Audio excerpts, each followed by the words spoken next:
Welcome back to the Alex Parsons Show. I'm your host, Alex Parsons. Today we have a very special guest today. We have the winner of the 2006 Pan American Sumo Championship, proud owner of a 2004 beige Ford Fiesta. He's also the local birdwatcher extraordinaire, Peter the P-Dog Budko.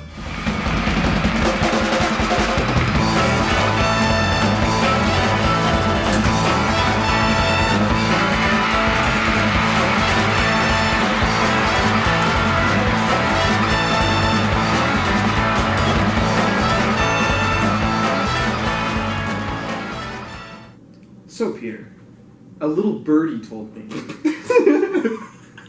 that you're an avid bird watcher. With the average age being 49-year-old males, how would you respond to entering into this game so early and so young? Early bird gets the worm. This hobby sucks. I mean, it sucks. Who goes out looking at birds? 49-year-old men, you know? Divorced, saggy old men. So it's a fair question. Mostly I do it as a side to hiking. I don't go out looking for the Peruvian tit fucker or anything like that, you know? I'm just going out with my binoculars and my awesome book here, hiking primarily, and then secondarily as like a mini game, as a way to connect to nature more. You know, oh look, it's a red-winged blackbird or something, you know? It's just a fun thing to do while hiking. That's the main idea behind it. I see. And was there a specific influence that prompted you to really pursue this as your secondary goal to hiking? You know, people who can hike and then name the things around them, name the nature around them, like, tell me specifically what species of animal that is. That's impressive. That's knowledge. I mean, I'm really interested in biology and biological sciences. So I feel like knowing this is essential. And I feel like it gives me a deeper understanding of the world around me, especially when hiking. And it's real fun. So Peter, what gear or equipment have you used throughout your birdwatching journey, and how has that evolved? Well, you gotta get the book, and you know, binoculars, ×8 magnification. You gotta protect yourself from the elements with the hat and the glasses,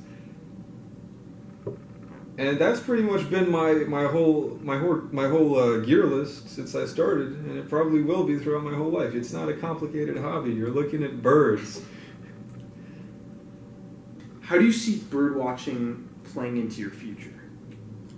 Well, I hope that it plays some kind of part in my future career. I want to work in either some kind of biological research or conservation, maybe for even the National Park Service or the Forest Service.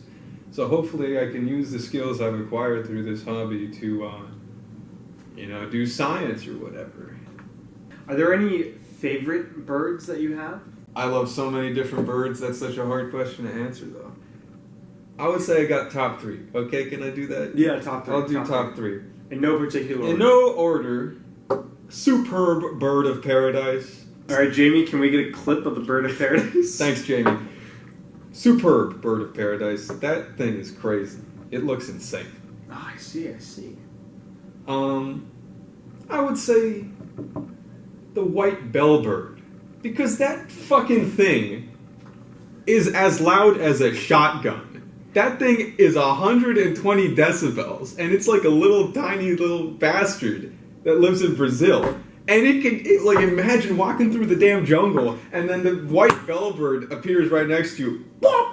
That's what it sounds like. Suddenly you're deaf in one ear. That's insane that like a little tiny animal can make a shotgun blast. And number 3, of course, it's not a species, it's a genus, but certain mannequins have some of the most insane mating rituals of any animal in nature. They have a whole hierarchy, okay? And you start at the bottom, the little beta bird. It has to go through 4 levels of like hierarchy before it even gets the chance to mate with a female. Imagine that. You have to wait 10 years of of adulthood, and you have to perform a little song and dance every single time for 10 years for the chance to mate. That goes against so many different principles of evolutionary biology. It's fascinating. Birds have some of the most interesting mating behavior, mating evolution, sexual selection pressure of any group of animals. I love it. Would you say that bird watching has kind of become a lifestyle, or it's kind of become almost second nature as you see and notice birds around you? Absolutely. I get an unquenchable desire to identify birds, especially when I'm around other people. They find it very irritating, but I'm about that bird life. I don't care what other people think. Okay, if I see an American crow, I'm gonna fucking say it. Okay, I don't care how common it is, or if it's the 20th crow I've seen that day. I'm gonna say American crow.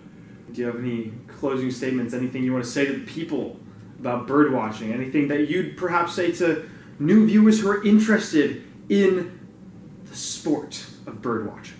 Oh baby, oh yeah. I love birds. I love birds.